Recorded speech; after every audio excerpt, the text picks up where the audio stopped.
Now, coming to our new topic, that is Routh Hurwitz criteria. तो चलो पहले राउथ-हर्विस criteria का स्टेटमेंट देखते हैं, उसके बाद हम लोग इसको प्रैक्टिकली समझेंगे कि राउथ-हर्विस क्राइटेरिया है क्या। तो देखो, Routh Hurwitz criteria helps in determining absolute stability of system by determining position of closed loop poles of a system with respect to a reference plane, ठीक है। इसके दूसरे डेफिनेशन को भी देखते हैं। So Routh Hurwitz criteria helps in determining stability of system without finding roots of characteristic equation, ठीक है। सो आई होप कि ये स्टेटमेंट देखकर आपको ज़्यादा कुछ समझ में आया नहीं होगा, ठीक है। तो अब चलो हम लोग समझते हैं कि ये स्टेटमेंट क्या बताना चाह रहा है, ठीक है। फिलहाल यहाँ पे जो एब्सोल्यूट स्टेबिलिटी हम लोग मेंशन किए हैं, इस पे अभी आप ज़्यादा फोकस मत करो, क्योंकि इसको अभी हम लोग अच्छे से समझेंगे।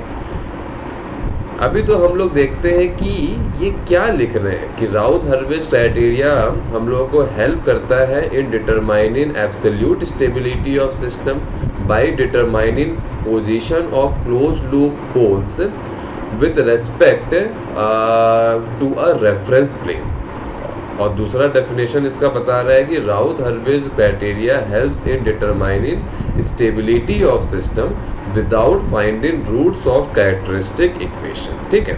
तो चलो पहले हम लोग इस चीज को समझते हैं। देखो, मान लो आपको कोई ये पॉलिनोमियल दे दे, ठीक है। आपको एक ये पॉलिनोमियल दिया गया है और कोई आपसे पूछे कि यार तुम इस पॉलिनोमियल का रूट्स बता दो, ठीक है। तो ये हम लोग का सेकेंड ऑर्डर क्वाड्रेटिक इक्वेशन है। तो इसका रूट्स तो हम लोग इजीली बता देंगे कि इसका रूट्स लाई कर रहा है एट -2 and -3, ठीक है। बढ़िया।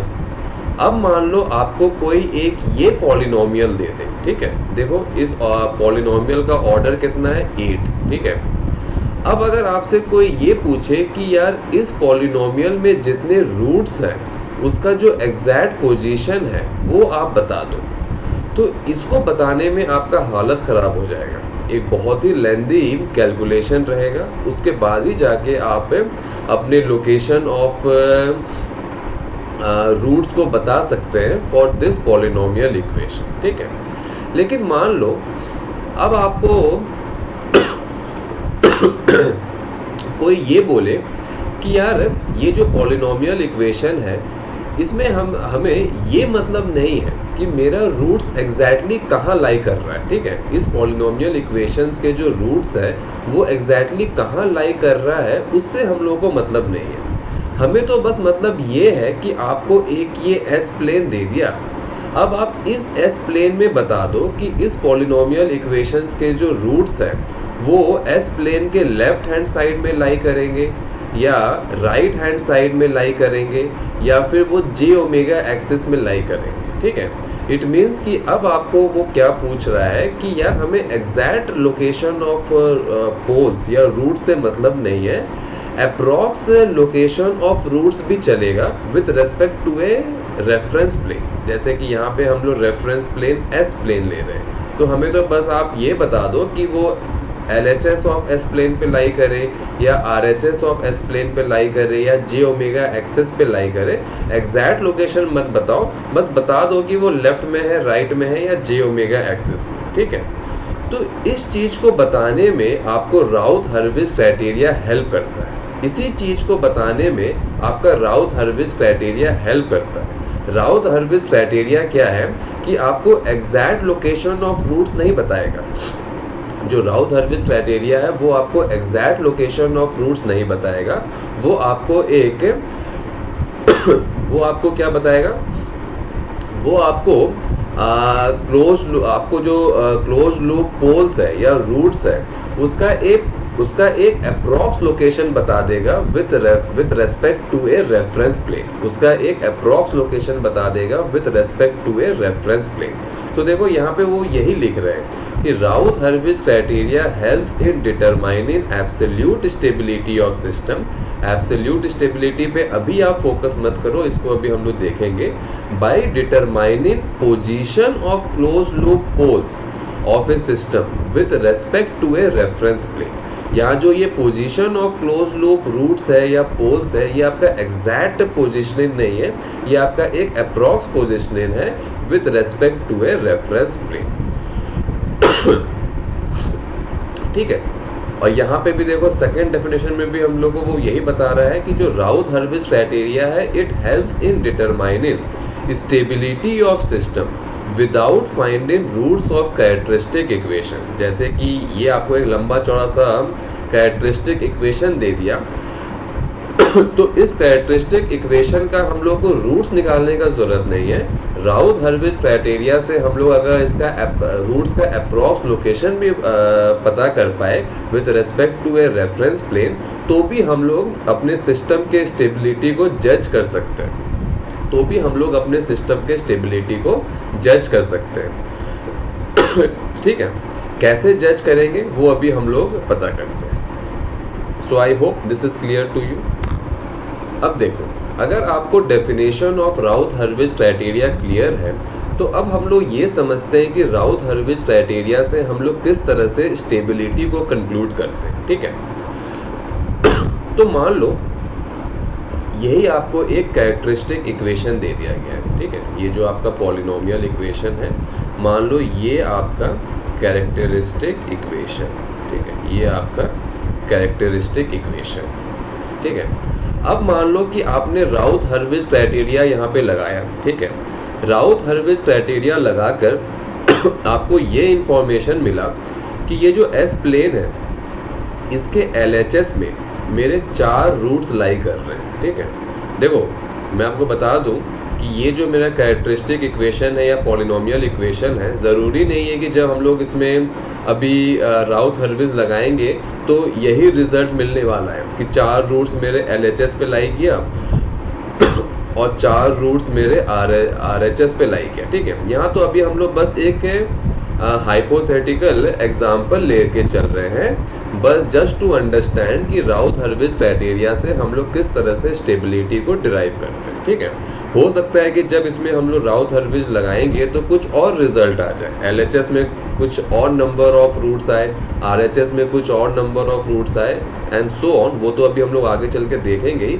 फिलहाल तो हम लोग बस एक एग्जाम्पल लिए हुए हैं और हम लोग अज्यूम कर ले रहे हैं कि इस पॉलिनोमियल में अगर हम लोग राउथ हर्विज लगाएं तो एस प्लेन के LHS में 4 रूट्स आ गया, एस प्लेन के RHS पे 4 रूट्स आ गया। राउथ हर्विज क्राइटेरिया यही बताता है कि आपके कोई भी गिवन प्लेन, जनरली हम लोग एस प्लेन ही लेते हैं कंट्रोल सिस्टम में, कि with respect to S plane मेरे कितने नंबर ऑफ रूट्स LHS पे आ गए, कितने नंबर ऑफ रूट्स RHS पे आ गए, कितने नंबर ऑफ रूट्स मेरे j-ओमेगा एक्सिस पे आ गए। ठीक है।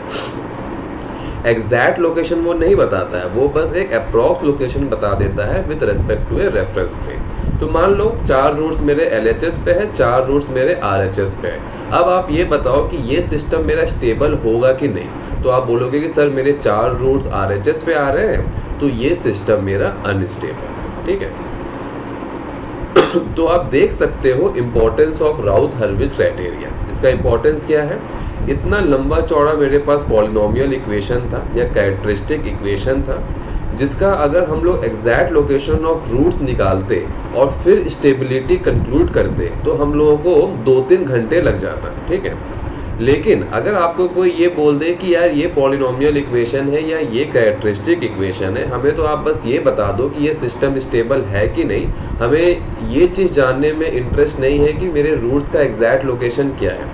इस कैरेक्टरिस्टिक इक्वेशन के जो रूट्स है उसका एग्जैक्ट लोकेशन क्या है ये जानने में हमें इंटरेस्ट नहीं है। हमें तो बस ये इंटरेस्ट है कि ये कैरेक्टरिस्टिक इक्वेशन मेरा स्टेबल होगा कि नहीं होगा। तो उस केस में हम लोग सीधा राउथ हर्विज लगाएंगे वो हम लोग को बता देगा कि एस प्लेन के LHS पे कितने रूट्स है, RHS पे कितने रूट्स है, J ओमेगा एक्सिस पे कितने रूट्स है, और वहाँ से हम लोग अपनी स्टेबिलिटी को डिराइव कर सकते हैं। ठीक है, तो देखो यही चीज वो बता रहा है, यहाँ पे बता रहा है Routh Hurwitz criteria helps in determining stability of system without finding roots of characteristic equation. ठीक है, I hope this is clear to you. इसी तरह मान लो ये जो अभी हम लोगों ने एग्जांपल लिया, मान लो हम लोग इस तरह से ले लेते हैं कि मेरा यही रखते हैं कैरेक्टरिस्टिक इक्वेशन, क्योंकि हम लोग तो बेसिकली अजम्पशंस कर रहे हैं। मान लो ये कैरेक्टरिस्टिक इक्वेशन था, राउथ हर्विज लगाए और हम लोग को बता देता कि मेरे 8 रूट्स LHS पे लाई कर रहे हैं, तो हम लोग सीधा बोल देते हैं कि ये जो मेरा सिस्टम है ये मेरा स्टेबल सिस्टम। ठीक है, सो आई होप कि आपको सिग्निफिकेंस ऑफ राउथ हर्विज समझ में आ गया। ठीक है, ये जो अपना डेफिनेशन है ये आपको समझ में आ गया, ये जो डेफिनेशन है ये भी आपको समझ में आ गया। बस यहाँ पे एक हम लोग को नया टर्म दिख रहा है, एब्सोल्यूट स्टेबिलिटी। ठीक है, तो चलो हम लोग ये समझते हैं कि ये एब्सोल्यूट स्टेबिलिटी है क्या। देखो स्टेबिलिटी ना हमेशा 2 तरीके से होता है, absolute stability and relative stability. ठीक है, प्रैक्टिकल एग्जांपल में आप इस तरह से समझो, मान लो 10 स्टूडेंट हैं, 10 स्टूडेंट्स ने एग्जाम दिया, उस एग्जाम का पासिंग मार्क्स था 40 मार्क्स। ठीक है,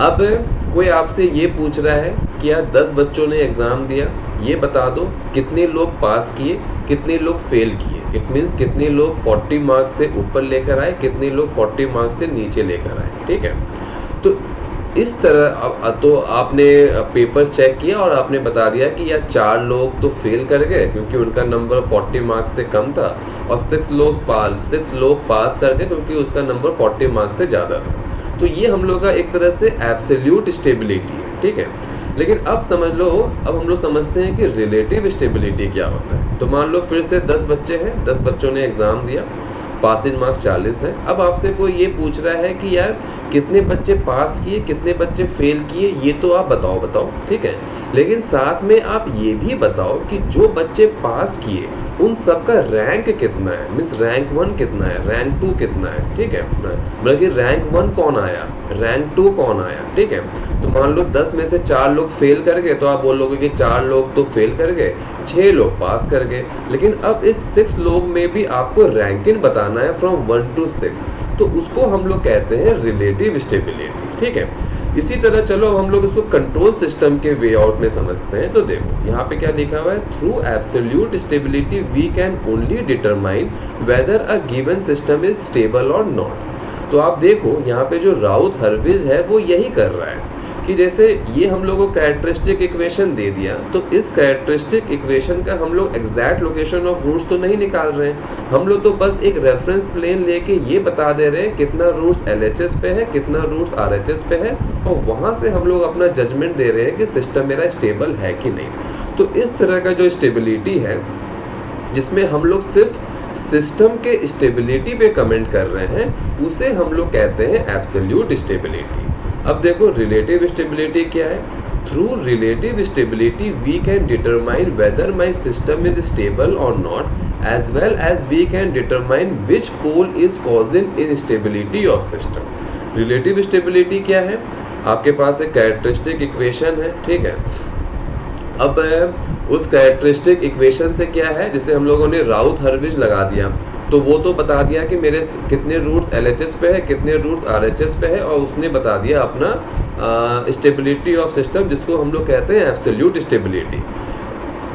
लेकिन इसमें क्या है ना, इसमें हम लोग को ये नहीं समझ में आ रहा है कि अगर मान लो, जैसे यहीं पे मान लो, समझ लो इस वाले एग्जाम्पल को ही ले लेते हैं। देखो ये आपके पास कैरेक्टरिस्टिक इक्वेशन है, इसमें आपने राउथ हर्विज लगाया, वहाँ से निकल गया कि 4 रूट्स मेरे LHS पे है, 4 रूट्स मेरे RHS पे है, और ये सिस्टम हो गया मेरा अनस्टेबल। तो राउथ हर्विज से हम लोगों ने एब्सोल्यूट स्टेबिलिटी जज कर लिया। ठीक है, लेकिन अब देखो ये जो 4 रूट्स मेरे RHS पे है, ठीक है, मेरे 4 रूट्स जो मेरे RHS पे है, जो मेरे सिस्टम को अनस्टेबल बना रहा है, उस 4 रूट्स का लोकेशन क्या है ये तो हम लोग नहीं बता पा रहे हैं। ठीक है, उस 4 रूट्स का लोकेशन क्या है ये तो हम लोग नहीं बता पा रहे हैं, लेकिन मान लो कि अगर आपके पास ऐसा कोई टूल है जो आपको ये बताए कि मेरा सिस्टम स्टेबल है या स्टेबल नहीं है, ये तो आपको बताए साथ में आपको वो ये भी बता दे कि मेरे किस रूट्स के वजह से मेरा सिस्टम अनस्टेबल हो रहा है, मेरे किस रूट्स के वजह से मेरा सिस्टम अनस्टेबल हो रहा है। तो उस केस में हम लोग उस टूल को बोलेंगे कि that this tool is able to provide us the relative stability of system. अभी आगे चल के हम लोग देखेंगे, जैसे हम लोग का जो नाइकिश प्लॉट है वो हम लोग का रिलेटिव स्टेबिलिटी जज करता है, ठीक है। तो यहाँ से हम लोग क्या क्या टेक अवे पॉइंट ले सकते हैं, हम लोग टेक अवे पॉइंट ये ले सकते हैं कि एब्सोल्यूट स्टेबिलिटी से हम लोग ये बताते हैं कि मेरा सिस्टम स्टेबल है या स्टेबल नहीं है, और रिलेटिव स्टेबिलिटी से हम लोग ये तो बताते हैं कि मेरा सिस्टम स्टेबल है या स्टेबल नहीं है। साथ ही में अगर मेरा सिस्टम स्टेबल नहीं है तो किस रूट के वजह से या किस पोल के वजह से मेरा सिस्टम अनस्टेबल हो रहा है, ये भी हम लोग बता पाते हैं थ्रू रिलेटिव स्टेबिलिटी, ठीक है। तो अब आप बोलोगे कि सर इसका मतलब तो ये हो गया कि अगर हम लोग राउथ हर्विज क्राइटेरिया या राउथ हर्विज टूल को लेकर चले तो राउथ हर्विज टूल से हम लोग एब्सोल्यूट स्टेबिलिटी ही बता पाएंगे। बिल्कुल सही है, राउथ हर्विज से हम लोग सिर्फ एब्सोल्यूट स्टेबिलिटी बता पाएंगे। लेकिन कोई अगर आपसे ये पूछ ले कि यार राउथ हर्विज से क्या हम रिलेटिव स्टेबिलिटी नहीं बता सकते हैं, तो उस केस में आपका आंसर रहेगा कि राउथ हर्विज से हम लोग रिलेटिव स्टेबिलिटी भी बता सकते हैं। लेकिन अगर हम लोग राउथ हर्विज से रिलेटिव स्टेबिलिटी को बताने चले ना तो वो बहुत टाइम टेकिंग प्रोसेस है। अभी हम लोग आगे चल के ये देखेंगे, आपको एक एग्जांपल करा के दिखाएंगे कि अगर राउथ हर्विज से आप रिलेटिव स्टेबिलिटी को जज करोगे तो उसमें आपको कितना टाइम लग जाएगा। वहीं हम लोग के पास बहुत बेटर टूल्स अवेलेबल है, जैसे कि नाइकिश प्लॉट, जिसको हम लोग लगा के ईजिली अपना रिलेटिव स्टेबिलिटी निकाल सकते हैं। इसलिए क्या हो जाता है ना कि राउथ हर्विज क्राइटेरिया को हम लोग बेसिकली एब्सोल्यूट स्टेबिलिटी के लिए ही यूज़ करते हैं, लेकिन ऐसा नहीं है कि हम लोग राउथ हर्विज से रिलेटिव स्टेबिलिटी नहीं निकाल सकते हैं। राउथ हर्विज से हम लोग रिलेटिव स्टेबिलिटी निकाल सकते हैं, लेकिन वो थोड़ा सा टाइम टेकिंग प्रोसेस है। हम लोग के पास बेटर टूल अवेलेबल है to find relative stability like Nyquist plot, इसलिए हम लोग राउथ हर्विज से सिर्फ एब्सोल्यूट स्टेबिलिटी ही जज करते हैं, ठीक है। सो आई होप कि आपको ये डिस्कशन समझ में आया। अब चलो आगे चलते हैं। तो आगे हम लोग अब ये देखते हैं कि हम लोग राउथ टेबल किस तरह से प्रिपेयर करते हैं, ठीक है। हम लोग समझते हैं कि राउथ टेबल किस तरह से प्रिपेयर होता है। तो देखो, ये आपके पास एक कैरेक्टरिस्टिक इक्वेशन है, A4S4, A3S3, A2S2, A1S1, A0S0। अब मान लो इस कैरेक्टरिस्टिक इक्वेशन से हम लोग राउथ टेबल प्रिपेयर कर रहे हैं, ठीक है। इस कैरेक्टरिस्टिक इक्वेशन से हम लोग राउथ टेबल प्रिपेयर कर रहे हैं। तो यहाँ पे आ जाएगा मेरा S4, यहाँ पे S3, यहाँ S2, यहाँ S1, यहाँ पे S0। अब यहाँ पे आप कोएफिशिएंट्स लिखो इस सीक्वेंस में। यहाँ पे आएगा A4, यहाँ पे A3, फिर यहाँ A2, फिर यहाँ A1, फिर यहाँ A0, फिर यहाँ A0, ठीक है। अब देखो आपको अब ये वाला लिखना है, ठीक है। मीन्स बेसिकली S2 का अगर आप यहाँ पे कोएफिशिएंट्स लिखना चाह रहे हो तो देखो आपको क्या करना है। देखो you have to multiply this to A2 A3 minus you have to multiply this to A1 A4 divide by A3। तो देखो यहाँ पे यही आ गया, A2 A3 minus A1 A4 by A3। अब आपको ये वाला अगर आपको कोएफिशिएंट्स लिखना है तो देखो आपको ये करना रहेगा, multiply this A3 A0 minus A4 into 0 by A3, ठीक है। तो अगर आप इसको करोगे तो आपको क्या मिल जाएगा, A3 A0 हो गया, A4 0 करोगे तो 0 ही आ गया, मतलब A3 A0 divide by A3। तो यहाँ पे मेरा A0 आ गया, ठीक है। अब देखो हम लोग क्या करते हैं, देखो ये बहुत लंबा सा एक्सप्रेशन बन गया है, तो इसको ना हम लोग इस पूरे को P1 से डिनोट कर देते हैं, जिससे क्या है ना आगे इसको लिखने में थोड़ा सा इजी आएगा, ठीक है। इसको आप P1 से डिनोट कर दो। अब देखो हम लोग को ये निकालना है तो हम लोग को फिर से क्या करना पड़ेगा, देखो अब आपको मल्टीप्लाई करना है दिस, इन दोनों को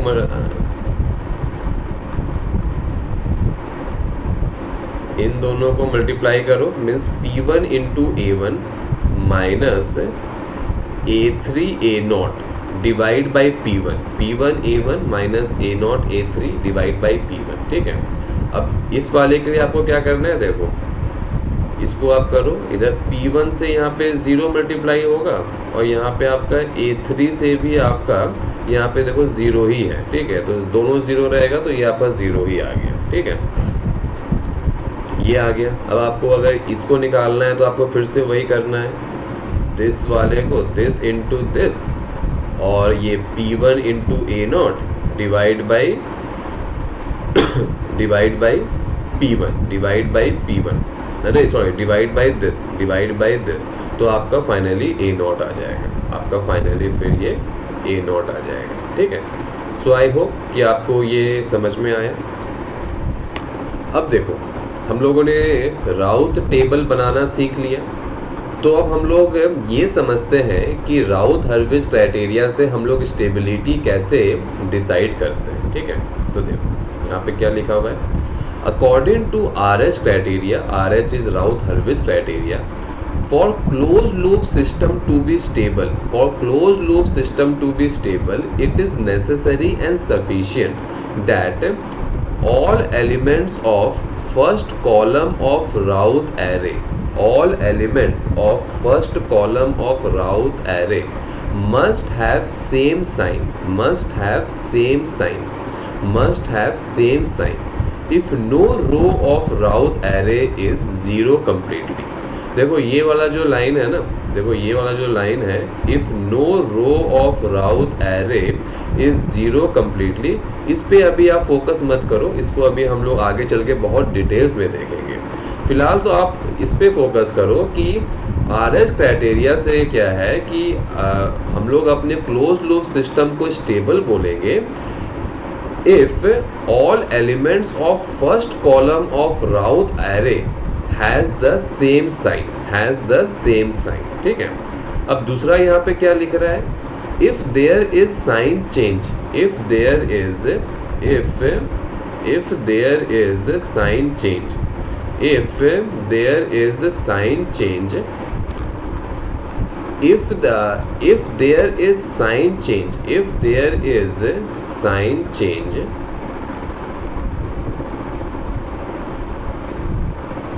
there is sign change, then system is unstable and number of sign change indicates number of closed loop poles in RHS of S plane, ठीक है। क्या कह रहा है कि आपके पास एक कैरेक्टरिस्टिक इक्वेशन है, उस कैरेक्टरिस्टिक इक्वेशन से आपने अपना राउथ टेबल बना लिया, ठीक है, आपने अपना राउथ टेबल बना लिया। अब इस राउथ टेबल में आपको बस अपने फर्स्ट कॉलम पे फोकस करना है। तो मेरा देखो राउथ टेबल का फर्स्ट कॉलम क्या हो गया, देखो ये हो गया, राउथ टेबल का फर्स्ट कॉलम ये हो गया। अब आपको ये कह रहा है कि देखो मान लो क्या है, आपका A4 पॉजिटिव है, A3 पॉजिटिव है, ये जो आपका एक्सप्रेशन आया ये पॉजिटिव है, ये जो आपका एक्सप्रेशन आया ये पॉजिटिव है, यहाँ A0 पॉजिटिव है, ठीक है। तो यहाँ पे देखो आपका कोई साइन चेंज हो रहा है, नहीं साइन चेंज नहीं हो रहा है, सारे पॉजिटिव है तो साइन चेंज नहीं हो रहा है। तो अगर आपके राउथ टेबल के फर्स्ट कॉलम में कोई साइन चेंज नहीं हो रहा है तो आप बोलोगे कि मेरा सिस्टम स्टेबल है, ठीक है। अब मान लो दूसरा कंडीशन समझो, मान लो मेरा A4 नेगेटिव है, मान लो मेरा A3 भी नेगेटिव है, मान लो ये जो एक्सप्रेशन आया ये भी नेगेटिव है, ये जो एक्सप्रेशन आया ये भी नेगेटिव है, ये जो एक्सप्रेशन आया ये भी नेगेटिव है। अब बताओ आपके राउथ टेबल के फर्स्ट कॉलम में कोई साइन चेंज हो रहा है, कोई साइन चेंज नहीं हो रहा है, सारे तो निगेटिव ही हैं। तो अगर आपके राउथ टेबल के फर्स्ट कॉलम में कोई साइन चेंज नहीं होगा तो आपका सिस्टम स्टेबल है, ठीक है। अब आप एक और कंडीशन लो, A4 पॉजिटिव ले लो, A3 पॉजिटिव ले लो, ये जो एक्सप्रेशन आया इसको आप नेगेटिव ले लो, ये जो एक्सप्रेशन आया इसको आप नेगेटिव ले लो। ये जो ए नॉट है इसको आप पॉजिटिव ले लो। अब आप बताओ यहाँ पे साइन चेंज कितना हो रहा है। तो आप बोलोगे कि देखो A4 पॉजिटिव था, A3 पॉजिटिव था, कोई साइन चेंज नहीं, लेकिन A3 पॉजिटिव है, ये निगेटिव है, तो देखो मेरा यहाँ पे पहला साइन चेंज हुआ।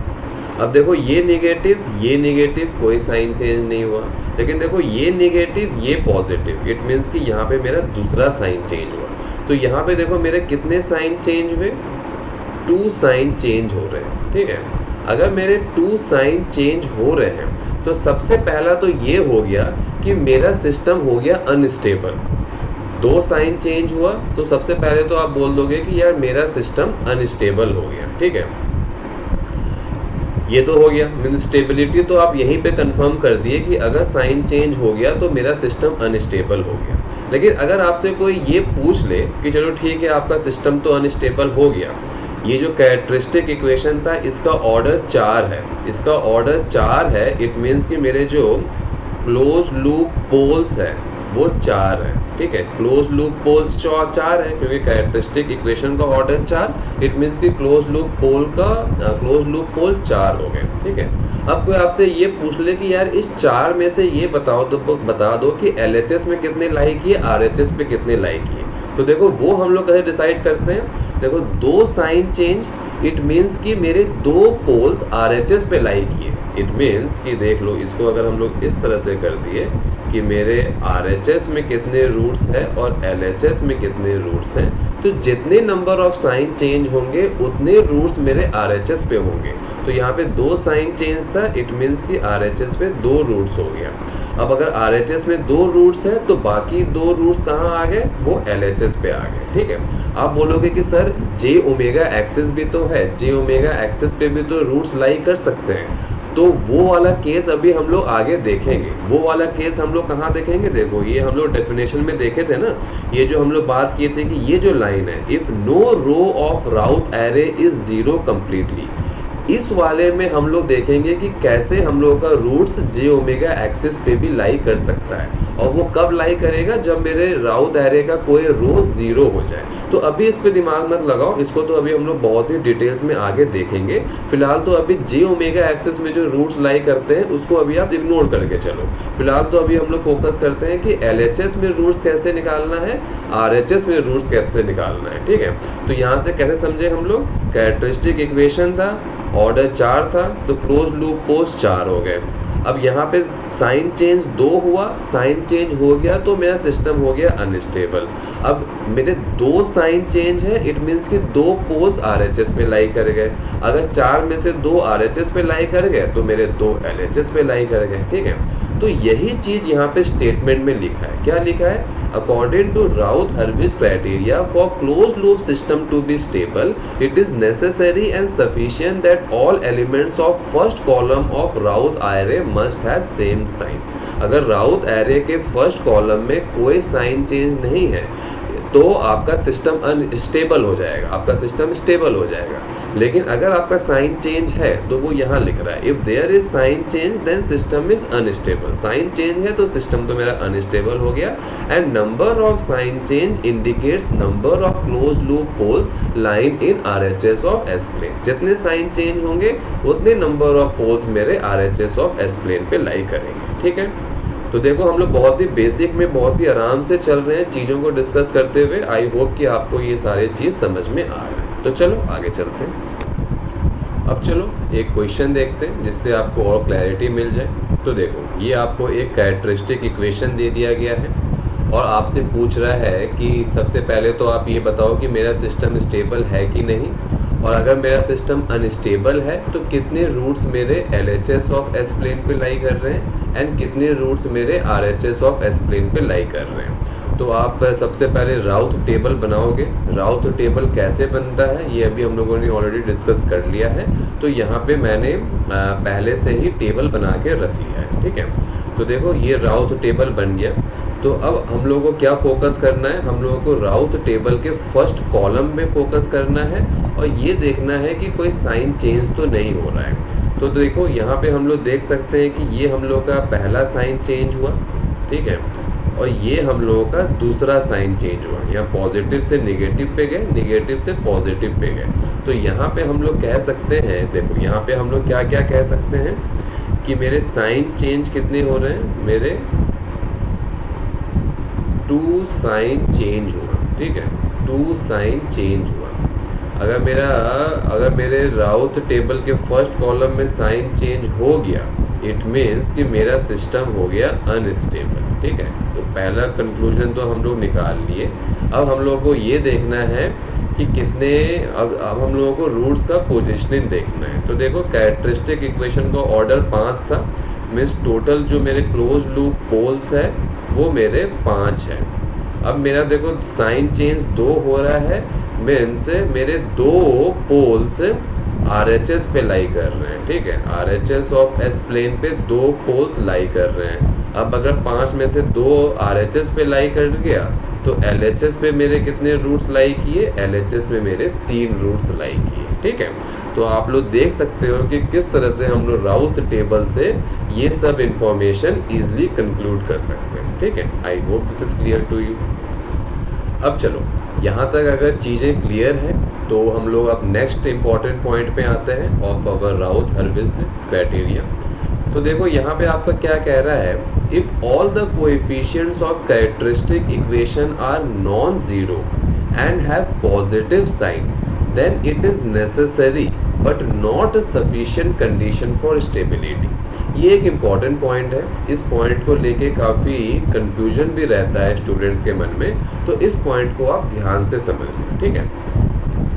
देखो आप लोग कहीं ना कहीं सुने होंगे या आप लोग के दिमाग में एक चीज़ बैठा हुआ होगा कि अगर मेरे पास एक कैरेक्टरिस्टिक इक्वेशन है और उस कैरेक्टरिस्टिक इक्वेशन में मेरे सारे कोएफिशिएंट्स अवेलेबल है या प्रेजेंट है, अवेलेबल नहीं है, मेरे पास एक कैरेक्टरिस्टिक इक्वेशन है और उस कैरेक्टरिस्टिक इक्वेशन में मेरे सारे कोएफिशिएंट्स प्रेजेंट है। जैसे देखो यहाँ पे S5 भी प्रेजेंट है, S4 भी प्रेजेंट है, S3 भी प्रेजेंट है, S2 भी प्रेजेंट है, S1 भी प्रेजेंट है, S0 भी प्रेजेंट है।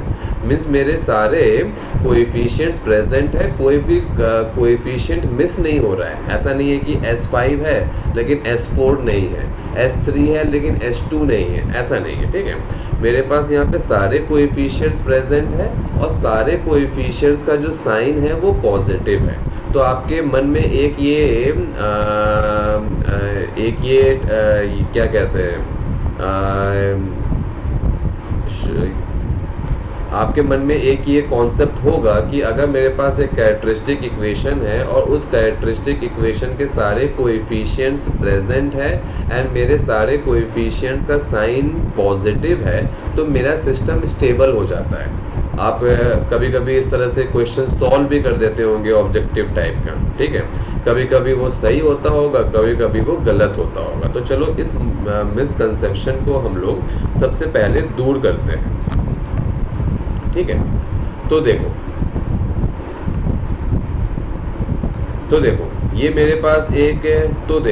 ये मेरे पास एक कैरेक्टरिस्टिक इक्वेशन है, ठीक है। इस कैरेक्टरिस्टिक इक्वेशन में सारे कोएफिशिएंट्स भी है, सारे कोएफिशिएंट्स का साइन पॉजिटिव भी है। आपके मन में एक ये मिसकंसेप्शन होगा कि अगर ये दोनों कंडीशन मीट होता है तो मेरा सिस्टम स्टेबल होना चाहिए। लेकिन अभी हम लोग इस कैरेक्टरिस्टिक इक्वेशन का जब राउथ टेबल बनाए थे तो यहाँ से ये कंक्लूड हुआ था कि मेरा ये सिस्टम अनस्टेबल है, ठीक है। तो देखो आपका जो मिसकंसेप्शन था वो तो अब गलत हो गया, या फिर आपका जो कॉन्सेप्ट था वो तो गलत हो गया। आपके मन में ये था कि कैरेक्टरिस्टिक इक्वेशन में अगर सारे कोएफिशिएंट्स प्रेजेंट है, सारे कोएफिशिएंट्स का साइन पॉजिटिव है तो मेरा सिस्टम स्टेबल होना चाहिए। लेकिन देखो यहाँ ऐसा तो हो नहीं रहा है, मेरा सिस्टम अनस्टेबल हो गया है, ठीक है। तो अब देखो इसको और आगे समझते हैं, ठीक है। अब देखो आपके पास एक ये कैरेक्टरिस्टिक इक्वेशन है, ठीक है। तो देखो इस कैरेक्टरिस्टिक इक्वेशन में भी मेरे सारे कोएफिशिएंट्स तो प्रेजेंट है, S4 भी है, S3 भी है, S2 भी है, S1 भी है, S0 भी है। लेकिन यहाँ पे देखो सारे कोएफिशिएंट्स का जो मेरा साइन है वो पॉजिटिव नहीं है। देखो S3 का जो साइन है वो नेगेटिव है। तो देखो इस केस में क्या है ना, इस केस में आप बिना राउथ टेबल को बनाए आप ये कह सकते हो कि मेरा सिस्टम अनस्टेबल है। क्यों? क्योंकि मेरे सारे कोएफिशिएंट्स का साइन पॉजिटिव नहीं है। इसी तरह इस कैरेक्टरिस्टिक इक्वेशन को देखो, तो देखो इस कैरेक्टरिस्टिक इक्वेशन में आप देख सकते हो कि आपके सारे कोएफिशिएंट्स प्रेजेंट नहीं है। S4 तो है, S2 तो है, S1 तो है, S0 तो है, लेकिन S3 नहीं है। तो इस केस में भी आप बिना राउथ टेबल बनाए सीधा कह सकते हो कि मेरा सिस्टम अनस्टेबल है। इट मीन्स कि यहाँ से क्या कंक्लूड हो रहा है, आपके पास एक कैरेक्टरिस्टिक इक्वेशन है, उस कैरेक्टरिस्टिक इक्वेशन में अगर सारे कोएफिशिएंट्स प्रेजेंट नहीं है तो आपका सिस्टम अनस्टेबल हो जाएगा। इसके लिए आपको कुछ भी चेक करने का ज़रूरत नहीं है। इसी तरह अगर आपके पास एक कैरेक्टरिस्टिक इक्वेशन है, उस कैरेक्टरिस्टिक इक्वेशन के सारे कोएफिशिएंट्स का साइन सेम नहीं है तो आपका सिस्टम अनस्टेबल हो जाएगा। डायरेक्टली उसको अनस्टेबल लिख दो बिना कुछ चेक किए। लेकिन अगर आपके कैरेक्टरिस्टिक इक्वेशन में सारे कोएफिशिएंट्स प्रेजेंट हैं प्लस सारे कोएफिशिएंट्स का साइन भी पॉजिटिव है, ठीक है, तो उस केस में आप ये नहीं कह सकते हैं कि मेरा सिस्टम स्टेबल होगा या नहीं, ठीक है। तो उस केस में आप ये नहीं कह सकते हो कि आपका सिस्टम स्टेबल होगा। उस केस में आपका सिस्टम स्टेबल हो भी सकता है या स्टेबल नहीं भी हो सकता है। आपको ये डिसीजन हमेशा राउथ टेबल बनाकर ही लेना पड़ेगा। इट मीन्स कि यहाँ से क्या कंक्लूड हो रहा है कि सारे कोएफिशिएंट्स होना या फिर एंड सारे कोएफिशिएंट्स का पॉजिटिव होना मेरा नेसेसरी कंडीशन तो है, क्योंकि अगर ये दो कंडीशन मीट नहीं हो रहा है तब तो डायरेक्टली मेरा सिस्टम अनस्टेबल हो जाएगा। इट मीन्स कि ये जो दो कंडीशन है, सारे कोएफिशिएंट्स होना, सारे कोएफिशिएंट्स का पॉजिटिव होना, ये मेरे नेसेसरी कंडीशन तो है for a system to become stable, लेकिन ये सफिशिएंट कंडीशन नहीं है। अगर ये दोनों कंडीशन मीट नहीं हुआ तो सिस्टम तो अनस्टेबल है, लेकिन अगर ये दोनों कंडीशन मीट हो गया तो भी आप ये नहीं कह सकते हो कि मेरा सिस्टम स्टेबल होगा कि नहीं होगा। उसके लिए आपको राउथ टेबल चेक करना ही पड़ेगा। तो यही यहाँ पे हम लोग स्टेटमेंट लिख रहे हैं कि if all the coefficient of characteristic equation are non zero and have positive sign then it is necessary but not sufficient condition of stability. ये मेरा एक नेसेसरी कंडीशन तो है लेकिन सफिशिएंट कंडीशन नहीं है फॉर स्टेबिलिटी, ठीक है। I hope this is clear to you. तो अपने दिमाग में जो भी मिसकंसेप्शन है वो आप दूर कर लेना। अब चलो, अभी जो हम लोगों ने ये पॉइंट देखा ना, इसको हम लोग प्रैक्टिकली भी समझते हैं कि ऐसा क्या है, ठीक है। तो देखो ये आपके पास एक कैरेक्टरिस्टिक इक्वेशन है, सारे कोएफिशिएंट्स भी प्रेजेंट है, सारे कोएफिशिएंट्स का साइन भी पॉजिटिव है। लेकिन देखो यहाँ पे अगर हम लोग रूट्स निकाल रहे हैं तो मेरा ये जो रियल रूट है वो तो LHS पे लाई कर रहा है, लेकिन मेरा जो ये कॉम्प्लेक्स रूट्स है वो मेरा RHS पे लाई कर रहा है और मेरा सिस्टम अनस्टेबल हो गया। इसका मतलब क्या है ना, यहाँ से हम लोग एक देखो बहुत इंपॉर्टेंट नोट हम लोग लिखेंगे। क्या है कि positiveness of coefficient of characteristic equation guarantee that real roots of system are line on LHS of S plane, but we cannot comment or conclude on complex roots. It means कि अगर मेरे पास एक कैरेक्टरिस्टिक इक्वेशन है जिसमें सारे coefficients भी present है, सारे कोएफिशिएंट्स का साइन भी पॉजिटिव है, तो मेरे जो रियल रूट्स रहेंगे वो तो LHS पे लाई करेगा ही करेगा, उसमें कोई दो राय नहीं है। लेकिन मेरे जो कॉम्प्लेक्स रूट्स है ना, उसके बारे में हम लोग कुछ भी कमेंट नहीं कर सकते हैं। वो LHS पे भी कर सकता है या RHS पे भी कर सकता है। इसलिए हम लोग कभी ये नहीं कहते हैं कि अगर मेरे सारे कोएफिशिएंट अवेलेबल है, सबका साइन पॉजिटिव है, तो अपने सिस्टम को आप स्टेबल बोल दो। कभी हम लोग ये नहीं कहते हैं, क्योंकि हम लोग कॉम्प्लेक्स रूट्स के बारे में कोई जजमेंट नहीं दे सकते। इसलिए सबसे बेस्ट ये है कि आप राउथ टेबल बनाओ और वहाँ से अपनी चीज़ों को कंक्लूड करो, ठीक है। I hope this is clear to you.